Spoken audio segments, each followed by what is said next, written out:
నా వల్ల కాదు అని వదిలేస్తే ఏదీ అవ్వదు. ఎక్కడికక్కడే ఆగిపోతాడు. వచ్చే ప్రతి ఇబ్బందిని, కష్టాల్ని స్వీకరిస్తేనే తర్వాత వచ్చే ఆనందాన్ని హాయిగా, సంతోషంగా ఆస్వాదిస్తాడు.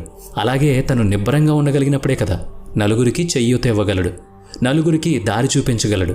అంతేకాని ఎంతసేపు నాకు అనుకూలంగా ఉన్న వాతావరణంలో మాత్రమే నేను ఉంటాను, ఇక్కడ మాత్రమే నేను పని చేస్తాను అని అనుకుంటే జీవితంలో ఎప్పుడూ ఎదగలేడు, ఎప్పుడూ సక్సెస్ అవ్వలేడు. ఇబ్బందులని, అవాంతరాలని అన్నిటినీ ఎదిరిస్తూ ముందుకు వెళ్తేనే జీవితంలో సక్సెస్ వస్తుంది అని ఆ తాత చెప్తాడు. అది విన్న మనవడు అర్థమైంది తాత అంటాడు. తన తాత చెప్పిన మాటలు తన మదిలో నాటుకుపోయాయి. చూశారు కదా, కష్టాలు, కన్నీళ్లు, సమస్యలు, అవాంతరాలు, ఇబ్బందులు ఇవన్నీ అందరికీ ఉంటాయి. మనల్ని కష్టపెట్టడానికి ఉంటాయి. జీవితంలో ఎదగనివ్వకుండా మనల్ని ఆపేస్తాయి అనుకుంటారు చాలామంది. కానీ అవి మనల్ని గట్టిపరుస్తాయి. ఎటువంటి కష్టం వచ్చినా తట్టుకుని నిలబడేలా మనకి అవే శిక్షణనిస్తాయి.